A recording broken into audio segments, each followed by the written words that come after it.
this was all circulating around the base, that a giant had been killed, but no one was supposed to talk about it. I saw 3 long, bony fingers reach up underneath the door, curl up to grab it, and then disappeared. When he came over to me, dude, he slithered over to me.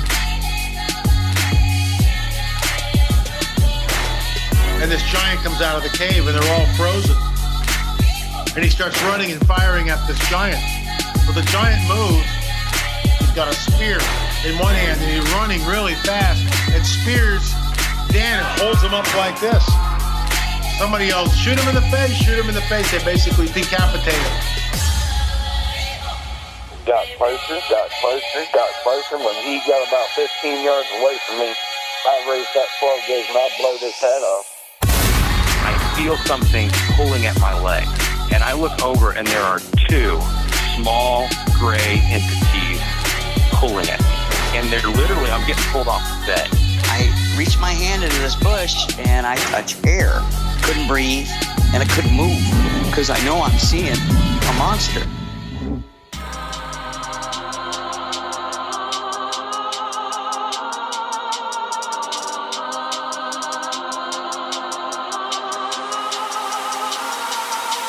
Yep.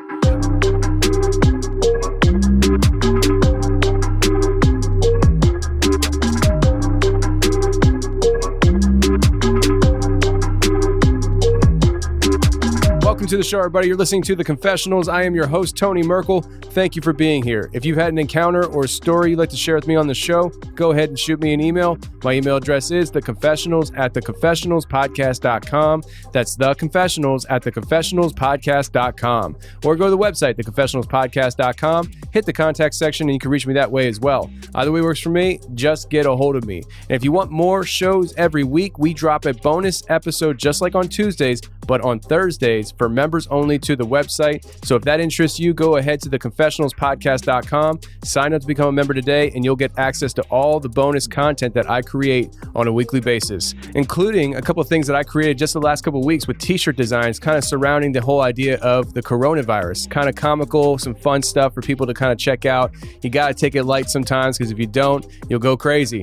Now, this week we have a great show planned for you. We have Nick Hinton coming on the show, and Nick Hinton is somebody who kind of blew up on the spotlight with a few tweets that he did, and everybody started retweeting it. Everybody started asking for interviews because of the thoughts that he had shared on Twitter. Well, now he has over 80,000 followers on Twitter, and we are honored and happy to have Nick on the show to talk about his experiences with the group that he joined called Randonauts. They are dealing with quantum physics. It's a random number generator, and it really seems like it puts you in a different type of parallel reality than what you would have been if you weren't using it. Very interesting stuff. We're going to have a great time talking to Nick, and we're going to bring him on right now.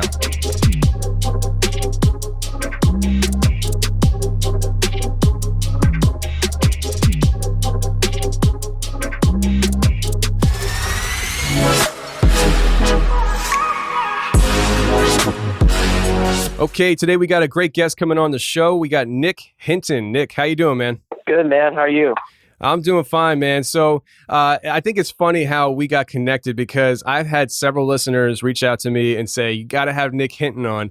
And, it's one of those things where I don't remember all the time to reach out to certain people because there's just a lot of people out there to talk to. And you were somebody that I wanted to get on the list. But also at the same time, I was hearing you talk on a lot of other people's shows. And I was just like, we'll get to him when we get to him. He's been around a while and stuff. We'll let him kind of calm down and then we'll bring him back on kind of thing. And then you reached out to me on Twitter and you're like, hey, man, this is what I do. And I was just like, oh, man, I know who you are. And so I was like, let's get this thing done. And it was like the lining of the stars, like my listeners were telling me that I had to have you on the show. And then you reach out to me. I'm like, okay, if you need like a sign, there's your sign. So, Right. But Nick, you are a young guy, man. I mean, you're in your, I think early 20s, right? Yeah, I'm 25. Okay, mid-20s.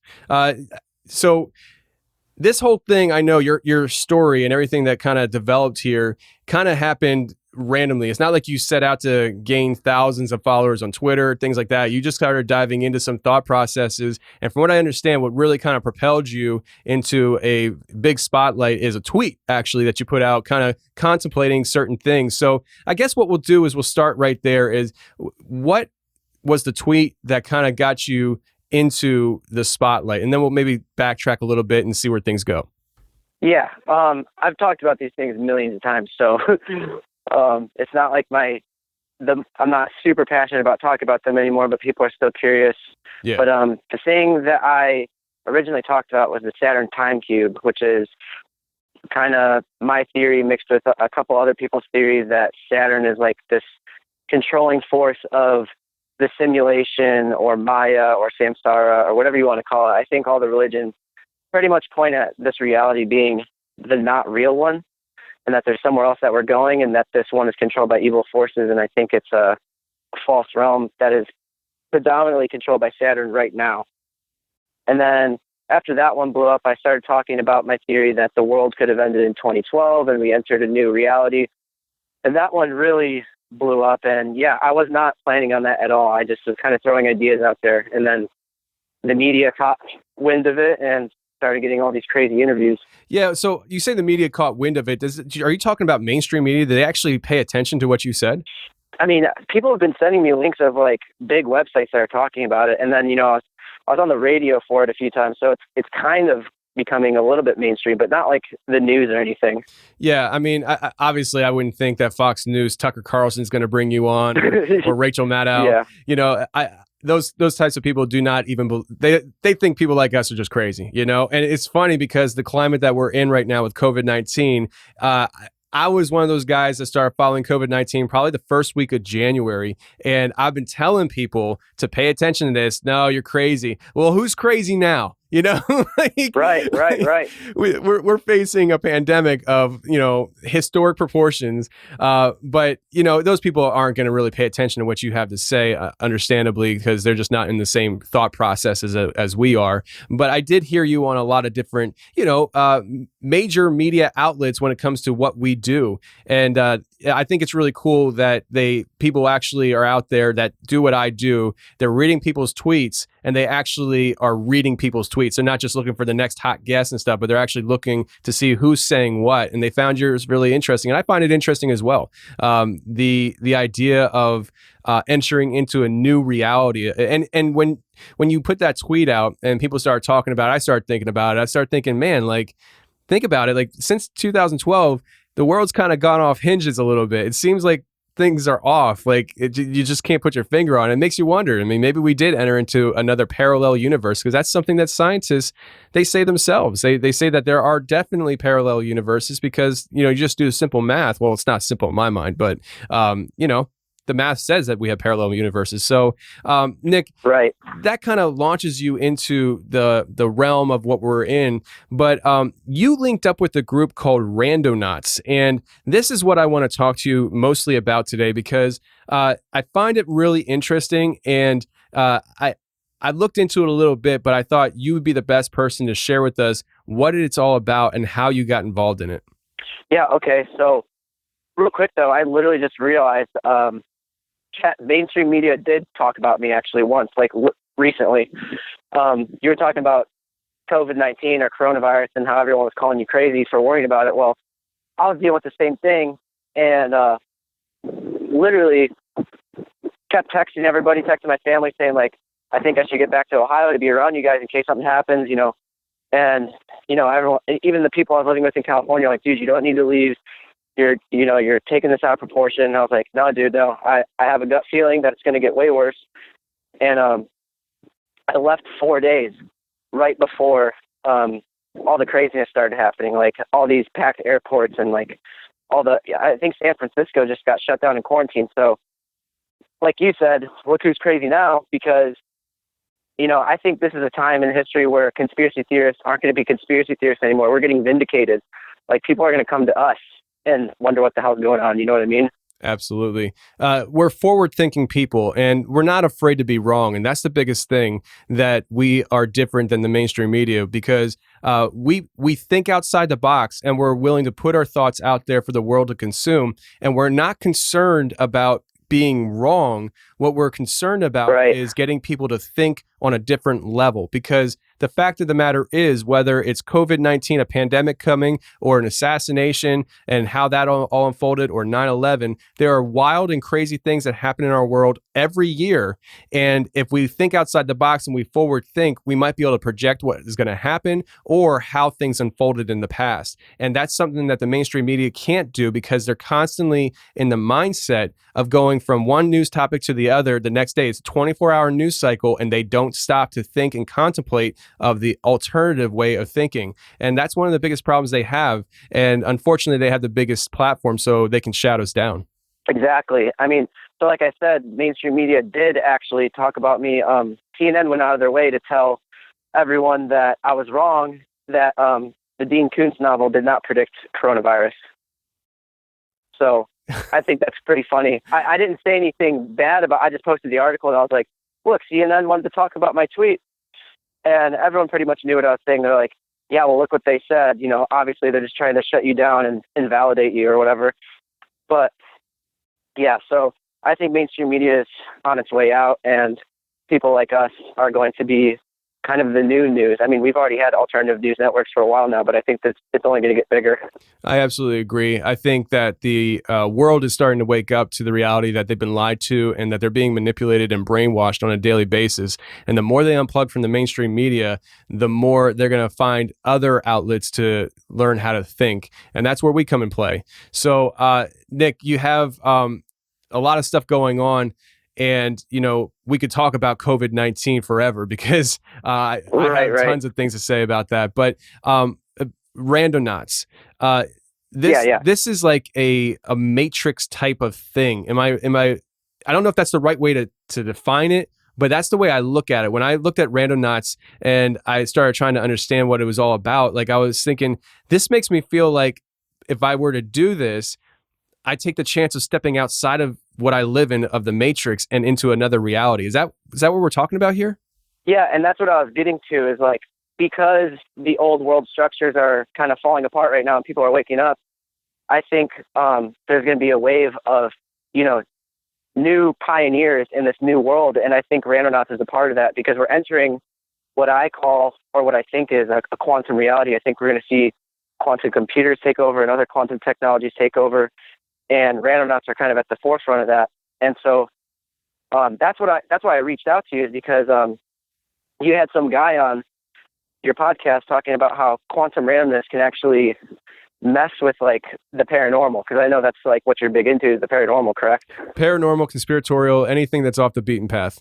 Right. So, well, we've kind of dabbled in that, you know, messing with the paranormal using quantum mechanics and quantum randomness and stuff like that. But basically, what the Randonauts do is we're trying to explore the quantum aspect of reality by using this bot that, well, we have an app now, but it started off as a bot that uses a quantum random number generator to create random locations on a map. And so by going to these places, you're right, it's kind of like stepping off of your, you know, breaking out of, cutting the ties of fate, basically. You know, if you were on a predetermined path before, you're not anymore, because basically people are kind of like, they're kind of robotic in a way. You know, we have all these subconscious thoughts and patterns and habits, and, you know, there's external influences, and you can kind of predict human behavior pretty easily based on who they are and where they live and who they grew up around and stuff like that. So what this bot does, though, like I said, it creates random locations for you to go visit. When people visit these locations, there's like sometimes weird stuff will happen where people will experience like really profound, meaningful coincidences. So are these coincidences not so much of a coincidence in your mind? Are you thinking that this is a result of stepping outside of your daily routine and taking a path that you never would have taken without this direction? Yeah, I think when you do things that are uncertain or unlikely, more unlikely things will happen to you. So like a synchronicity or a meaningful coincidence is something that doesn't happen all that often. But when you do stuff that you don't normally do, abnormal things will happen. And so I think we might not even be going to truly random locations. A part of me thinks that we are actually affecting the outcome just by our thoughts and our intentions, because there's been studies done at Princeton that say human consciousness can actually affect random number generators. Right. And so the human conscious affecting the random number generators, I know that is something that, people are looking at as a problem. But when it comes to the quantum level, now, if this is truly a quantum level number generator, I heard that is something then that isn't going to, the human consciousness is not going to affect. Is that true, or don't you know? I'm not a quantum physicist, but I mean, I'm pretty sure that the observer does affect quantum particles. Okay. And when you say observer, what do you mean the human being? Yeah, the human being. So quantum particles exist in a state known as superposition, which means they exist in all possible states at once. And it's only once they're measured or observed do they actually pick, a specific state. So that's what's known as like the wave function collapse. And so quantum particles, when they're not being observed, they exist in like a wave form of potentiality or probability. And once they're observed, it collapses into a particle. Okay. Yeah, because when I was looking into quantum physics and stuff, and I look into it here and there, but there's a lot of things I need to look into. The quantum level and stuff, from what I understand, when you get down to the quantum level, there are, say, I have two water bottles and they're connected on the quantum level. From what I understand, I could put one water bottle in California, the other one in Pennsylvania. They're still connected on a quantum level through some kind of quantum wave. Is that right? Yeah, something like that. That's called quantum entanglement. And Einstein called that spooky action at a distance. And I'm not positive how that works, and I'm pretty sure scientists don't even fully understand how that works. But we've kind of theorized within the Randonauts community that through this project, we've all become quantumly entangled, because a lot of the synchronicities that we experience are, there's patterns, like with everyone. Like everyone is experiencing some of these same synchronicities. And sometimes one randonaut will be talking to another randonaut about something, and then whatever they were talking about in that conversation will show up in someone else's trip report. And by trip report, I just mean like the detailed documentation of what happened when they went and used the bot. Okay. Yeah. And so this bot generator that generates locations for people to go to and stuff, what's the goal, do you think, of this whole process? Is it to truly enter into new realities on a quantum level, or is it more of a practical practice thing to allow people the opportunity to get out of a random, or not random, but a monotonous routine, and kind of get them into a new path of life, in a sense where they're open to new experiences that they never would have been a part of? Yeah, I think there's many levels to the project. So like we were talking about earlier with superposition, that's where the theory of the multiverse actually comes from, is because as particles exist in all possible states at once, some physicists think that means that there has to be a universe for every outcome. And so by traveling to quantum locations, it's almost as if you are able to travel to one of these different probable universes right next door. But then on the, shallower level or more fun level, the app is just a practical way to break out of mundane reality and go explore the world around you in a way that you couldn't before. Yeah. And, when I sit back and I look at this and I think about the possibilities, I don't know how I feel about the idea of alternate universes and stuff. And I say that very loosely, because I think I do believe that there are alternate realities. I do think that there's a strong probability that there are many different dimensions. And the idea that using this generator to enter into a new, let's just call it a new path, the idea that I could go somewhere completely random, never thought of doing before, and enter into maybe like a parallel universe, that's something that really attracts me. It's just very attractive thing to think on. Do you think that is something that's a real possibility, or do you think that's more fantasy? I mean, it does definitely sound like fantasy, and we're not totally sure what we're doing. So far, we're just experimenting, and basically we just look at this whole app/bot thing. The whole project is a phenomenon. We don't really understand it yet, and we're just seeing basically what happens. So people that are using it are having different types of experiences. And I think a while back, I actually watched a YouTube video of a couple, and they were going to different locations. And I think the same number was popping up at different locations. People are experiencing odd things when they're doing this. Have you heard of people having any type of paranormal type experiences, or really strange, off the wall, like I can't believe that actually happened kind of thing? Well, a few examples of some crazy synchronicities is one day we were talking about this, like in the chat room, me and a few of my fellow Randonaut friends, we were talking about this being called the Green Man. And the Green Man is kind of like this trickster entity. And so tricksters and chaos have there's a relationship between them. Like tricksters are often associated with chaos beings and stuff like that. So we were talking about this Green Man, and the very next day, or maybe it was a few hours later even, we saw someone post a trip report that they had found this giant statue of the Green Man. And so things like that happen all the time. There was another time where I became obsessed with, I'm probably going to butcher his name, but Jorge Luis Borges. He was an author that wrote about like the metaphysical in kind of a poetic and fanatical way. And he wrote this one book called The Garden of Forking Paths, or the short story. And it's basically about this garden, like a hedge maze that represents different timelines. And obviously that has some connection to the Randonaut project of what we believe is happening. And the next day, someone actually found a garden dedicated to that story. And I think it's in Italy, it might be, that there's a Garden of Forking Paths dedicated to that author, and someone found that. Wow. So on that note, how many users do you have on here? I mean, what's the odds here? I mean, that would happen. Do you guys have millions of users? It's definitely not in the millions. I think we're around a couple thousand. It might be 10,000. So you're saying 10,000, let's just say 10,000 users. Let's just say 15,000 users. Let's just say you have 15,000 users.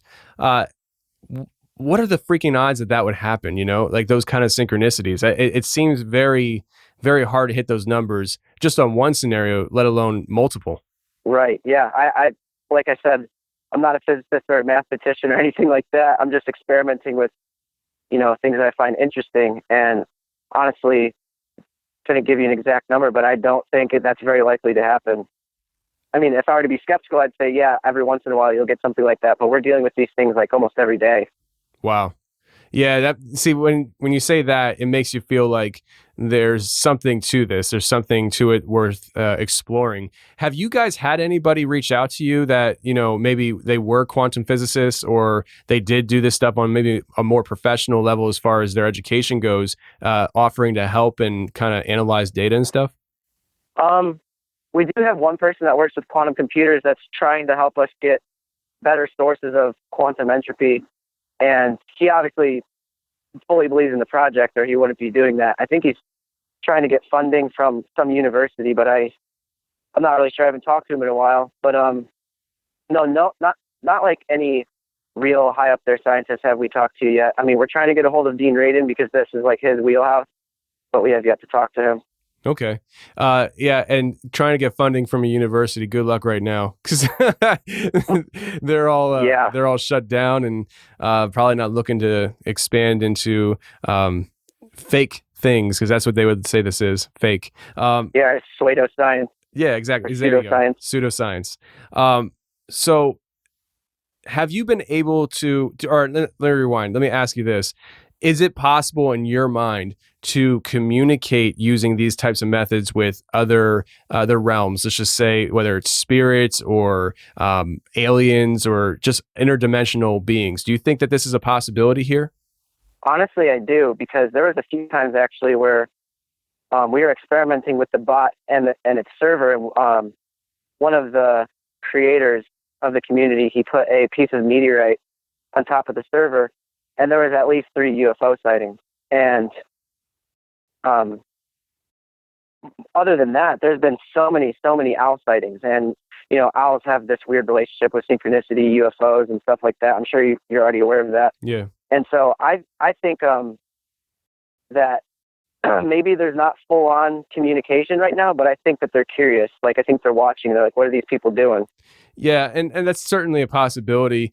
And when it comes to like the owl and things like that, that's where I feel like a lot of this stuff starts tying together, not just with the owl per se, but you start seeing synchronicities, you start seeing very similar things pop up in things that we as human beings perceive as different topics, totally separate, but yet there are certain things that tie different topics and categories together. And, obviously when it comes to the paranormal and, even when it comes down to the occult and things like that, the owl is a prominent figure, and it pops up on my show several times, whether people I remember talking to this one guy where he was seeing this white owl pop up everywhere. And I'm not even sure if that interview actually went on my show or not, but it's something that, you guys have experienced with what you're doing. And it makes me really wonder, what is real? I mean, it makes me feel like, this stuff, there's something that I feel like is worth exploring because it's going to tie a lot of things together.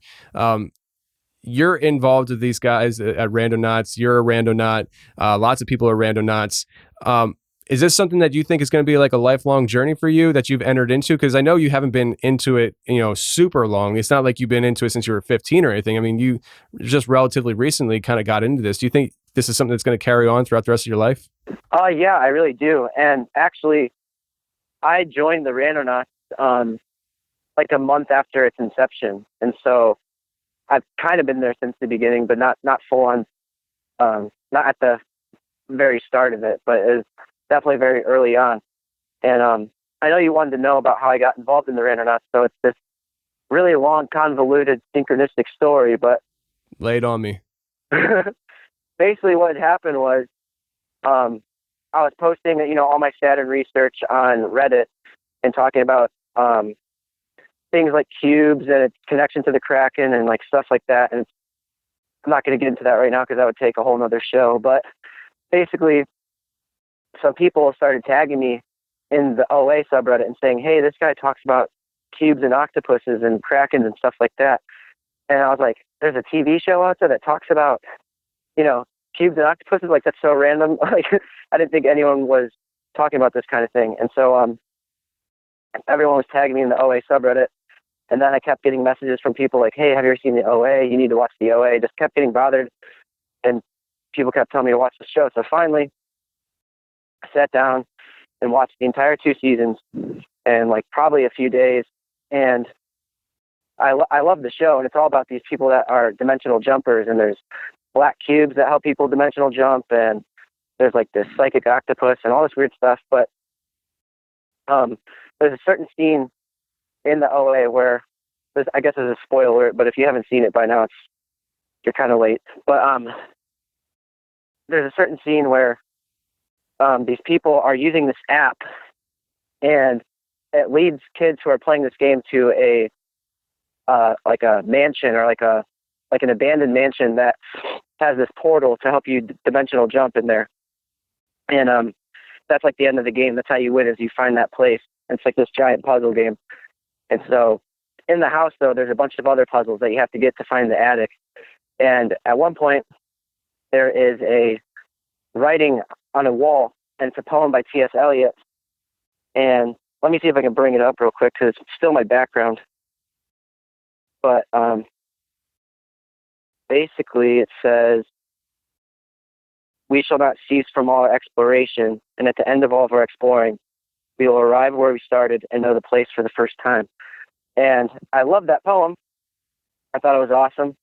And ironically, I was studying Zen at university at the time. I was in Eastern philosophy class, and we were studying Zen. And I was always looking up Zen stuff because that subject fascinates me. And so I went to this one Zen website that same day, just reading up on Zen riddles and koans and stuff like that. And someone had wrote an article about Zen, and they said that exact poem reminded them of Zen. And I was like, okay, that's a little bit weird.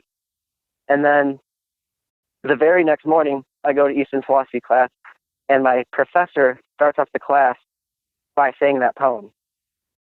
And I was like, dude, did you find this poem on like some Zen website? Is that why you're referencing it? He's like, no, I just like, he's like, this is one of my favorite poems. It reminds me of Zen. It's like, okay, that's a little bit more weird. And that's honestly what blew my mind the most about all this, because also at this time, I had just found the Fatum Project. I wasn't involved yet, but I found an article about it, and people were talking about how it helps you dimensional jump and all this stuff. And when I realized it was like kind of like an app, I was like, holy crap, did I just find the app from the OA show? Because all the poem followed me around and all that stuff. So it was like this huge synchronistic weird thing. And I felt like I was in the show, and I felt I had found that app that they were using. And then I decided to join the community, and I was a 333rd member, and 33 is my favorite number. So it felt like I was supposed to be there.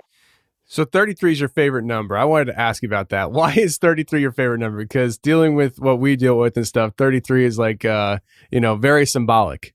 Right.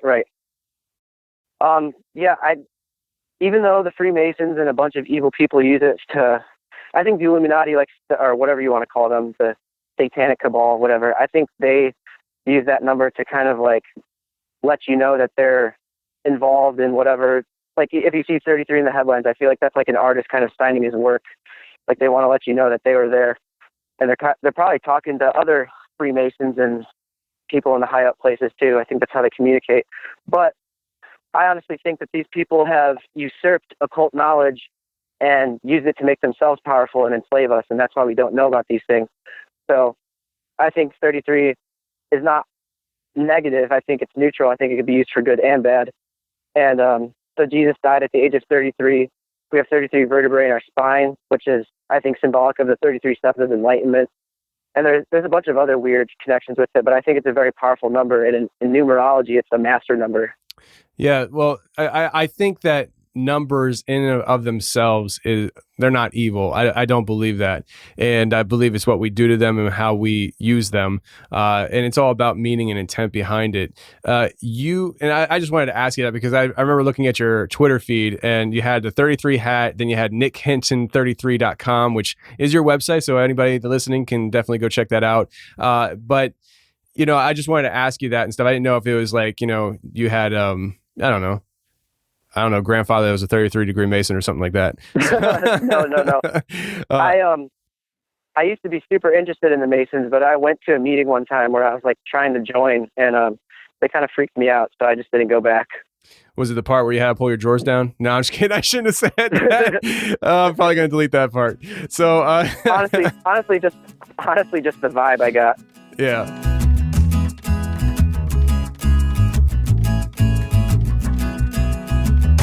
All right, let's take a break right now and talk about our sponsor for this week's show, which is BetterHelp.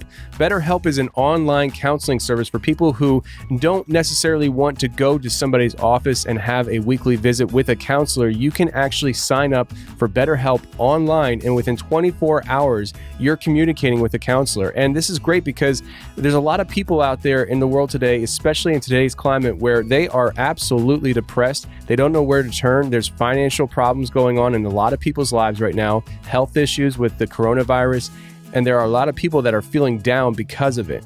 And if you're one of those people, BetterHelp really might be a good option for you. You can log into your account anytime and send a message to your counselor, and you'll get a timely and thoughtful response back from them. You can actually even schedule a time with your counselor every week on video or phone. So this is a very convenient thing for you. And maybe you're not necessarily just advertent to going to meeting somebody face to face, but maybe you're just a very busy person. You don't have time, but you also know that you need to take care of yourself, and your mental health needs to be paid attention to. BetterHelp is a very good option for you. Visit their website and read their testimonials. If you don't believe me, they have lots of testimonials on there of people who are raving about the services they've gotten from BetterHelp.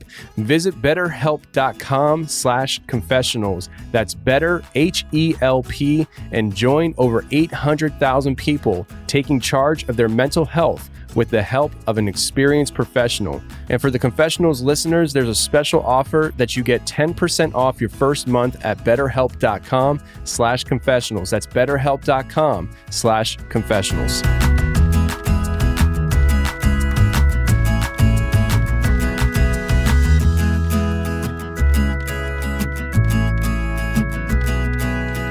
So you mentioned about the idea of dimension jumping, and I know that's kind of like covered in this whole idea of the quantum computer and the Randonauts. But like when you say dimension jumping, it sounds very Hollywood. Like I want to believe that we can dimension jump. Are we talking about truly entering in other dimensions, or are we talking about something more on a simple level that, you know, I wish it was more advanced? I think it could be both. I think we're constantly jumping through dimensions all the time, every day. But I think something like the Randonauts or the Fadenbot allows you to do it more profoundly rather than subtly. Because I think, you know, every second, every moment is a new dimension. Yeah, and so I think that it's very, very appealing what you guys are doing. Where can people check out this whole online bot? You guys have an app now, though. So, I mean, they can do it online and through an app, right? Yeah, we have the Randonautica app, which is available on the App Store. And also the Fadenbot, I'm pretty sure, is still online, which is in the chat room that you can find through the subreddit, just reddit.com/r or whatever, you know, r/Randonauts. And then you can find everything through randonauts.com. I got you. Now, I think when I was looking at this, I went to randonauts.com and I had a hard time understanding what I was supposed to do, but I did wind up coming across this thing where I had to, I guess, I put in some information. I don't remember what it was. I think it was like maybe my address. I don't remember, but I remember reading there was like some kind of like warning, like precaution as to, you know, what you're about to do. We're not held responsible. What is that warning? You know what I'm talking about? Yeah. Basically just randonaut at your own risk, because, you know, randonauting is just as dangerous as walking down the street. You know, anything could happen. So if you're using the app and you get into a bad situation, we can't be blamed for that. You know what I mean? And there's also been people that have, you know, like, don't do it very smartly. Like, people will trespass and stuff like that and get in trouble. So just like, don't do that kind of thing. We're not responsible for that. I got you. Okay. I wanted to make sure that I kind of figured that's what the warning was, but I wanted to make sure you guys weren't saying we're not going to be held responsible when you open up a portal and monsters come through and eat us. Like, because I was looking at this, I was thinking, I don't know if I want to do this. Like, right. Because I have no idea what this quantum crap is, and it can kind of be a little scary when you don't know what it is and you're about to hit enter, you know. So, but right. I'll tell you, man, I think it's something that sounds actually a lot of fun as far as my simple brain goes. I mean, I'm not the sharpest tool in the shed. I just host conversations with smarter people than me, and it's something that I think seems fun. It seems like, you know, I could say, hey, hun, we got a down afternoon. It's a Sunday. Why don't we, I don't know, take a randonaut trip and kind of go hit some locations that we randomly generated and see what happens and just try to look for signs at these different locations. What was the first time that you ever did a randonaut trip? Did anything ever come of that? The first time I took a trip, it was actually kind of anomalous. Like, I definitely had a good first experience where I was like, okay, there's something to this. So, like I said, I was at university at the time, and I decided to go randonaut, and it led me just to a lamppost across the street. And I'd never been there, but that wasn't that new of a location. It wasn't that cool, but when I got there, it did feel weird. It was that you do have that like scary feeling, like you don't know exactly what you're doing. So I felt like a weird adrenaline rush as I was walking up to this light post, and there was nothing special there. There was just like a glove laying on the ground. But I tried to take a picture, and the camera worked when I was initially walking up to it, because I just wanted to have a picture to show everyone what was the first thing I found. And that picture took. And then when I finally got there, I tried to take a picture of the glove, and my phone froze. And then I was like, okay, this is weird. And then I kept trying to take the picture, and it just wouldn't work. So I decided that whatever, it's not going to happen. So I walked away. And then as I was walking away, my phone started working again. So I was like, okay, I'm going to go back and try and retake the picture. This time, my phone just turned off. And then I was like, okay, that's really weird. And I walked back to my place, and, my phone started working again. It turned back on. And then I was looking through my pictures, and the original picture that I actually took it disappeared. And so that was my first experience. Wow. See, okay. So now we're cooking here, because hearing that makes me think of a lot of different things. We hear people on the show talk about their paranormal experiences where they have similar things happen, where their phone just randomly stops working when they go to take a picture of something they're seeing. People often say similar things when they see a Bigfoot, where their cameras will malfunction, and photos actually being deleted. Back in the old days when they would have to have their pictures developed, like it would just not be there. And so there was a lot of this head scratching stuff circulating around the paranormal and electronics and trying to gather evidence. And people on the outside would say, oh, well, these people are crazy, and that's why nothing's showing up, because there literally isn't anything there and they're making up stories. But the more time I deal with talking with people and hearing similarities in people's stories from topic to topic, it makes me feel like these things are a little more connected than what, and you and I actually talked about that earlier and stuff, about how things are more connected than what we think. And hearing what you just said there and thinking about the other experiences that people have that are similar on the paranormal side of things, that they're not thinking about quantum computing and quantum bots and all that stuff, it makes me feel like there's some kind of matrix connecting all of this stuff. I'm assuming you feel the same way. Oh yeah, definitely. I mean, I don't know exactly what's going on, but it does seem like there's a weird connection between paranormal and technology, like that we just don't understand. I mean, if you watch the movies, like in Stranger Things, you could tell when the Demogorgon was getting close because the lights would flicker, or like in Poltergeist, you know, the ghost talks through the TV, and the same in that Ring movie, you know, there's a ghost in the videotape or whatever. So there's definitely some weird connection there. You know, maybe on some level the paranormal is technology, and I think so too. There you go. I was thinking that for a little bit now. I've been thinking more and more about that stuff, and I started thinking, you know, I think as time goes on and we have more and more depth of knowledge and functionality when it comes to the technology we use, it might start explaining a lot of stuff on the paranormal level, especially quantum physics. And it's very interesting to me. And you know, it's true. There is an odd relationship between electronics and what we use to the paranormal, and it's one of those things I think only time will be able to tell as to what is what. Right. I mean, just think about how, you know, CERN, where they're smashing atoms together and they literally straight up tell you that they're looking for different dimensions, and you know, they also have a quantum computer there. You know, they're experimenting with all sorts of weird stuff, and that's the home of the internet, was CERN. And CERN, www. In Hebrew, is 666. Yeah, and so and that's what I'm saying, man. Like a lot of the stuff that we look into, it has ties to other stuff. It's just so weird, and if you get so deep into it without truly understanding anything, it can kind of get you scared. It's like, wait a second, www is translated to 666.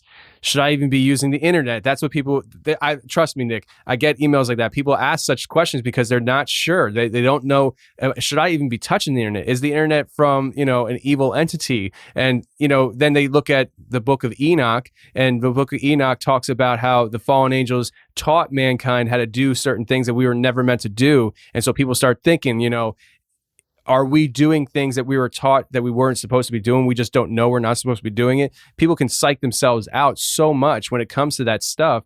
And I think that when you talk about looking at signs and things like that, I think you do got to take it serious though, and just kind of be educated on it. Have you ever come across the idea that Monster energy drinks, when you translate the M on the Monster can, it translates to 666? Did you ever see that?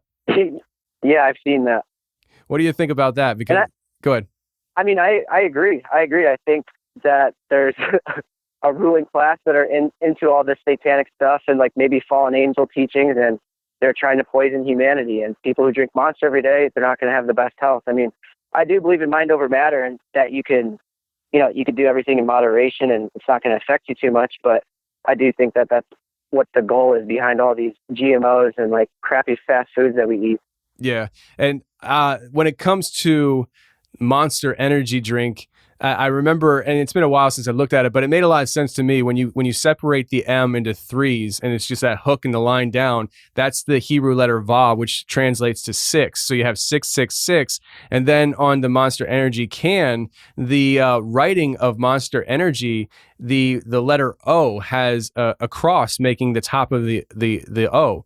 But when you turn the drink upside down, as if you were drinking it, you're turning it into an upside down cross. And it's like, okay, could it be a stretch? I don't know. But here's the thing, though. It's like a ritual. Yeah. It's like, one, they're getting millions upon millions of people a day doing their ritual. But on top of it, when I try looking at it practically, and I just say, okay, it's not that. If it's not that, though, what is it? Why would they put a cross on the circle? Like, and even the way it's made up, like the way the font is, the circle has to be flat on the top in order to make that cross, and it doesn't follow any pattern whatsoever with any of the other things in the font.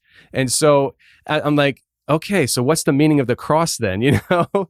Right. Yeah. I mean, even the slogan is "Unleash the Beast," but my opinion on all that kind of stuff is like, I don't know, you just can't freak out about it. You got to remain neutral. You know, the Bible says be in the world, but not of it, you know? So I don't think that you're going to go to hell or anything if you drink a Monster Energy drink or become possessed by demons. I mean, this world is just naturally not the one that we're supposed to. I don't think that we're from here. You know, I think we come from somewhere else. Yeah. And it's interesting. You and I were talking earlier and stuff, and about just like different ways of thinking about, you know, all this kind of stuff. And, you know, I have people on the show where they believe the same thing I believe, and sometimes they don't believe the same thing I believe. But one thing with me is I'm very open to hearing people out, because I think this world is just far stranger than anybody can believe or predict and envision. And this, as soon as I, as a human being, turn off people's thoughts and opinions as to how the world operates, I've already lost then, because that would be me saying I got it all figured out.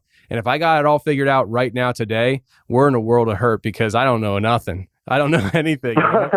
Right. Yeah.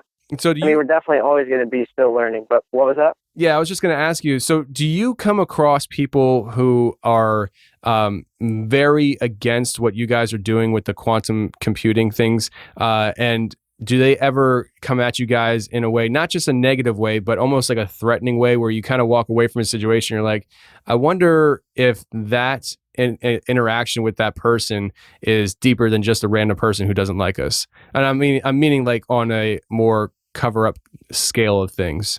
Well, there's a story I want to tell that I can't really tell, but do it. Come on, it's just you and me. Okay, well, I'm kidding. Don't tell it if you can't tell it. Yeah, no, I can't tell that one. But I've never come across anyone who was like against it, honestly. But I mean, I've had my doubts here and there. I'm like, what are we doing? But like, we had a conversation, you know, before we got on the phone or before we started recording, and we were talking about how everyone has a role to play. And I do believe that we're just kind of like vessels that are just set here, kind of like a world stage, and everyone plays a part. And so, I don't know, like I said, I felt like when I found the project, I was right where I was supposed to be. And so I don't know exactly what we're doing or what's going on or what's going to come of it, but I do feel like that it's something that just needs to be done through me and through everyone, you know, in the project. But like I was saying, I think regardless of what we do, the world has a destiny, and it's going to come to a point where I think the virtual quantum world and our world are going to overlap, and that's just something that just has to happen, and it's going to happen regardless. And I think that Randonauts will end up being, like I said, the pioneers of this new world. That's interesting that you think that they're going to overlap. I guess I would naturally think I lean towards the idea of one overtaking the other, but you're saying overlap as in existing at the same time.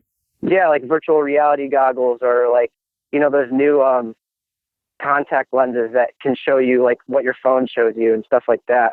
Yeah, okay. That makes sense. And, you know, it's what we were talking about earlier before we went live and stuff. I mentioned about some of the things that we're dealing with in this world with COVID-19. If there's an alternate agenda, then I think they don't do it all at one time. It gets introduced incrementally. And I think that's kind of a similar way to think about it as well with this. It's not going to happen a transition overnight, but well, maybe it could. I don't freaking know. But it seems to me like maybe it would be an incremental change that progresses over time into another reality or a new way of living. But I understand what you're talking about when it comes to just feeling like you're in a place where this is where you belong and you're supposed to be doing this. And maybe you never felt like this before, but like I know when I was a kid growing up, I've said it before on the show in previous episodes that I was one of those kids that I didn't have much going for me. I didn't come from a very wealthy family. I didn't come from a great education system. Socially outcasted as a kid meant that I had bad grades because I was more concerned about trying to fit in with kids around me than actually focus on schoolwork. So like in all reality, throughout my entire grade school education, all signs pointed to the fact that I was a loser and that I was never going to amount to anything. And into my adult life, that's kind of my life path. Not that I was a loser, but that I really wasn't doing much with my life. And I was just, I'm driving a truck, whatever. But all the while, my entire life, I've always felt like I have a deeper meaning in life. There's a deeper purpose that I just don't know what it is. And then as an adult, that feeling it wasn't as strong as a kid, but it never went away. And I always just felt like I could be such an impactful person in this world. I just don't know how, when, or where. And I didn't know how to go about it. And then the podcast, long story short, the podcast whole thing just kind of fell into my laps. It just happened. And then all of a sudden things started making sense where my life experiences and where life took me all led to the moment where I started podcasting. And it's like, I found my calling in life. This is what I was made to do. Anywhere from the upbringing that I was in, where it was like, we talk a lot at home at my parents' house. We were always talking. So I learned how to hold conversation, especially with the same people all the time. It was always a new conversation, but even to the point that I dabbled with music in college and I did recording and productions, and I never knew why I did it because I wasn't good at it. But now looking back, I understand there was a reason why I did it then, because I was able to translate that into podcasting now. And it just gave me this feeling of a life purpose that everything came together in a matrix kind of way where it's like, I found it, like everything fell into place. And it's like, wow, I never saw that coming, And I'm assuming that's kind of how you feel too. Yeah, it's like I think everything's a part of this synchronistic web, and I think synchronicity might be the true nature of reality. Like you're supposed to be in a constant flow state where things have meaning and make sense to you. And I honestly think that if we are, controlled by some, evil group of people or whatever you want to call them, I think that they don't want us to do something like this. I think they would rather us live mundane lives and be in a robotic, day-to-day routine. And I think when you enter the unknown and you enter the random, that's when you see what you're supposed to see. When you live in a state of uncertainty, that's when the most profound things happen. Man, you are spot on with that. Absolutely spot on. And I can speak from my own experience. I drive truck for a living. I still do. I'd love to get out of it one day, but I'm there right now. And I drive down the highway, even going into work before I'm not in my tractor trailer. And I watch people passing by me on the highway, and I look at them and I'm like, that person more than likely hits this road every day like I do. And they're in this mundane existence where they're just in a routine. They don't ever think about getting out of it. They look forward to the weekends. They look forward to the football games on Sundays. They have that appointment at 1:00 to watch the Eagles every Sunday, and they're thinking about it on Monday. And it's like this worthless existence that I see sometimes when I look at people. I'm just like, what are we doing? And then it took me stepping outside of that and going against the grain. I guess this is kind of like my Randonaut, 3 years ago when I started podcasting. It was me going into a new reality that I never thought I'd be doing, totally against the grain. Everybody thought, what are you doing? This is crazy. And it was, in a sense, because it was just different. But it opened up a whole new reality to me that never would have happened if I didn't take that step into the opposite grain of reality than what I was going in. Exactly. And think about it, the people that want us to be like little worker bees in this like matrix, like machine society, they call, a lot of people call them the New World Order. And so I think the antidote to that is chaos, order and chaos. And so I'm not advocating live your life totally chaotically and go randonaut every day and skip your day job or whatever, but like you need to have a balance. You need to have a little bit of order and a little bit of chaos, and in the middle is where like the magic happens. That's so well said, man. Have you ever had, or you or anybody else that you know that does this, dive in so hard that they did do something like that, where it's like every day of their life, that's all they did is they randonauted? And if so, was there anything really interesting that came out of that? Because to me, it sounds like if you are going to dive into something like that full force, that's all you're going to do with your life is randonaut.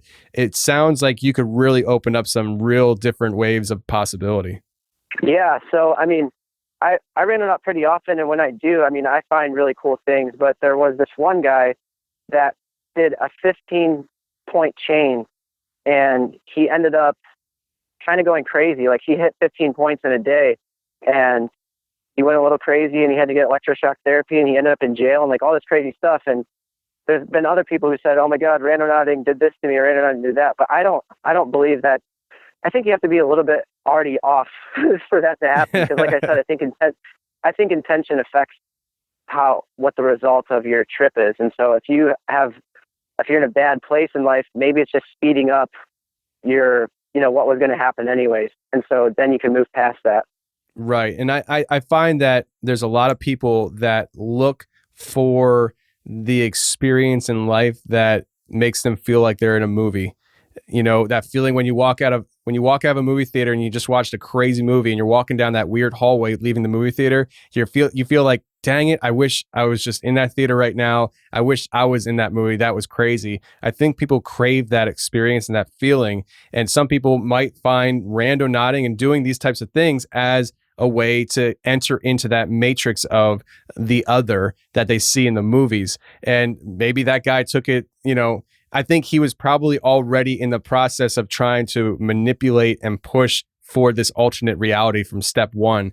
And so when he got to 15, he was just like totally looking for maybe everything as a sign, like some people see signs in everything. Right. It's a dangerous rabbit hole if you don't keep a neutral state of mind or stay balanced.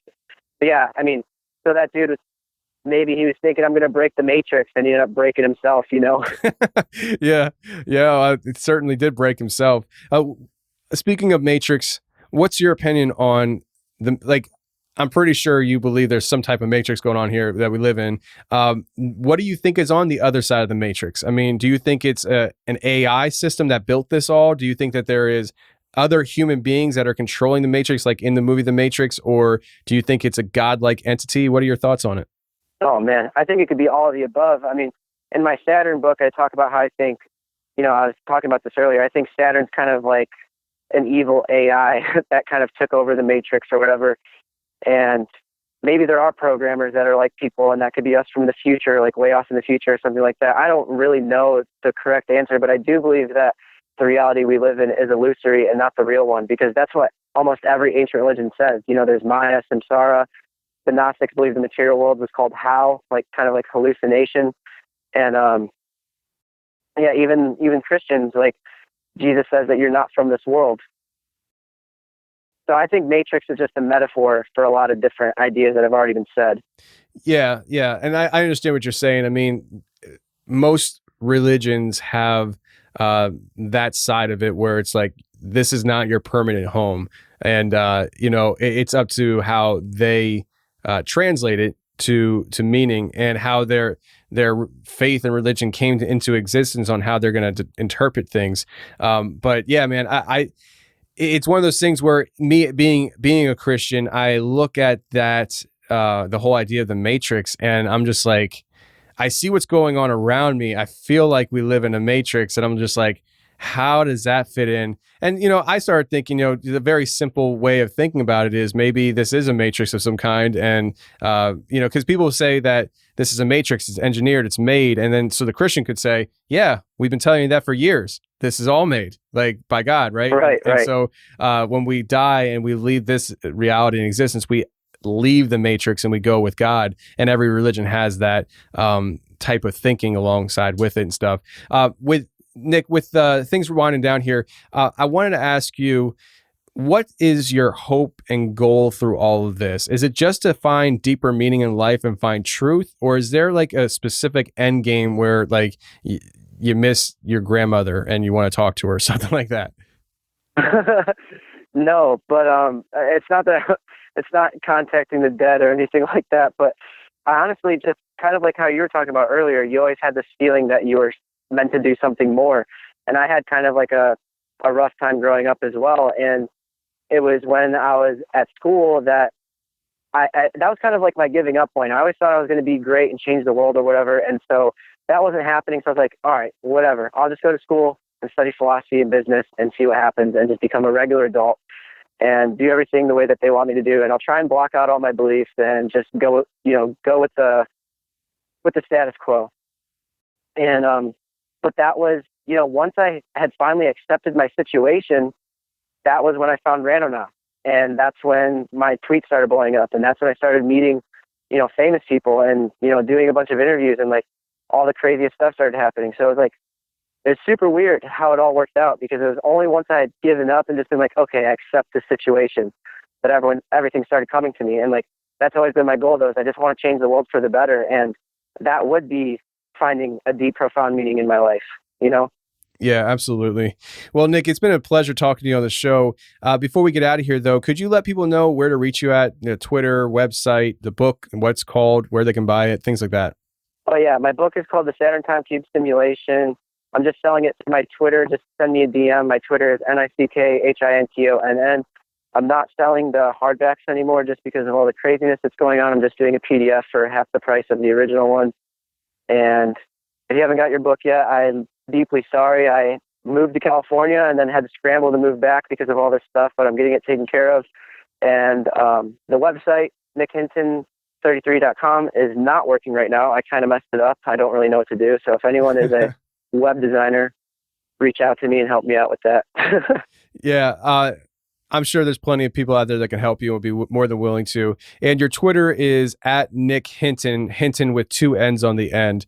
So it's NickHinton. So you guys can give him a follow there.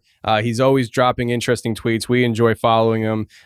Recently, you've been tweeting about COVID-19, and it's fun following you, man. So I really do appreciate talking to you. And thanks for being on the show. Yeah, dude. Thank you for having me.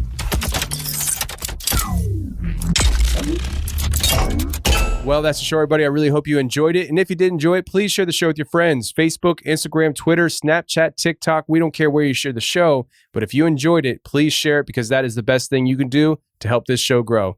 And until next week, friends, stay safe, take care, and remember, the truth will set you free, but first it'll piss you off. Bye.